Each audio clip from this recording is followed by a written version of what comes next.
पाठ 8 क्रिया। पाठ विवरण। क्रिया, क्रिया के भेद, क्रिया की पहचान।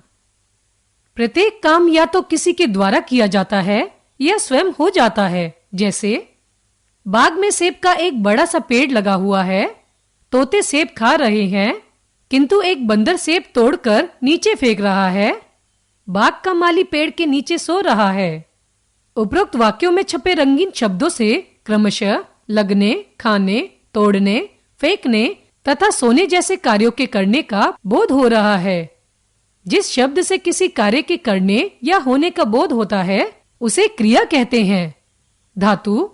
क्रिया के मूल रूप को धातु कहते हैं। धातु से ही क्रिया के विभिन्न रूप बनाए जाते हैं। जैसे खा धातु से खाया, खाऊंगा, खाइए, खाओ आदि। जा धातु से जाना, जाऊंगा, जाए, जाएंगे आदि। लिख धातु से लिखा, लिखना, लिखूंगा, लिखेंगे आदि। खेल धातु से खेला, खेलेगा, खेलना, खेलूंगा आदि। पढ़ धातु से पढ़ा, पढ़ना, पढ़ूंगा, पढ़ेगा आदि। यह भी जानो, लिंग, वचन और कारक में परिवर्तन होने पर क्रिया के रूप में भी परिवर्तन आ जाता है। जैसे लिंग के कारण क्रिया परिवर्तन। लड़की खाना खा रही है, लड़का खाना खा रहा है। वचन के कारण क्रिया परिवर्तन। लड़की खाना खा रही है, लड़कियां खाना खा रही हैं। कारक के कारण क्रिया परिवर्तन। लड़की ने खाना खाया, लड़की के द्वारा खाना खाया गया। क्रिया के भेद। क्रिया के दो भेद होते हैं। एक अकर्मक क्रिया, दो सकर्मक क्रिया। एक अकर्मक क्रिया। अकर्मक क्रिया का अर्थ है बिना कर्म की क्रिया, अर्थात जिस क्रिया के साथ कर्म नहीं होता और क्रिया का फल कर्ता पर पड़ता है उसे अकर्मक क्रिया कहते हैं। जैसे निखिल पढ़ रहा है, चारू खेल रही है। कर्ता निखिल, कर्म कोई नहीं, क्रिया पढ़ रहा है। कर्ता चारू, कर्म कोई नहीं, क्रिया खेल रही है। उपरोक्त वाक्यों में क्रियाओं के साथ कर्म नहीं है और क्रियाओं का फल क्रमशः निखिल व चारू पर पड़ रहा है, अतः पढ़ रहा है व खेल रही है अकर्मक क्रियाएं हैं। दो सकर्मक क्रिया।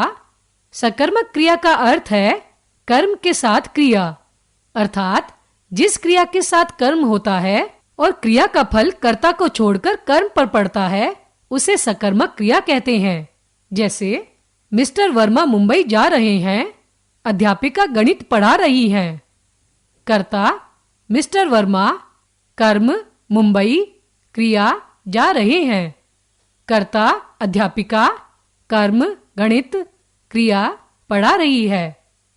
उपरोक्त वाक्यों में क्रियाओं का फल कर्ता मिस्टर वर्मा व अध्यापिका को छोड़कर क्रमशः मुंबई व गणित पर पढ़ रहा है, अतः जा रहे हैं व पढ़ रही है सकर्मक क्रियाएं हैं। क्रिया की पहचान।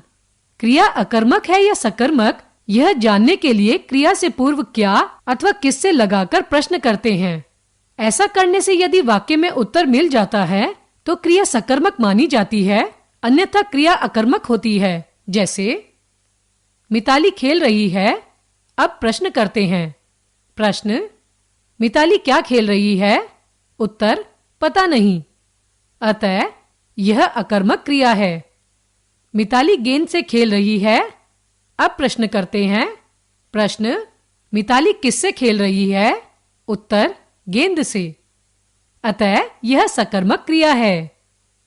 यह भी जानो, कुछ वाक्यों में क्रिया के साथ दो कर्म होते हैं। ऐसी क्रियाएं द्विकर्मक क्रियाएं कहलाती हैं। जैसे अध्यापिका बच्चों को अंग्रेजी पढ़ाती है, दिव्या ने विपुल को पुस्तक दी। उपरोक्त वाक्यों में रंगीन शब्द कर्म है, अतः वाक्यों में द्विकर्मक क्रियाएं हैं। कुछ वाक्यों में दो क्रियाएं भी होती हैं। जैसे मम्मी प्रतिदिन मंदिर जाया करती हैं।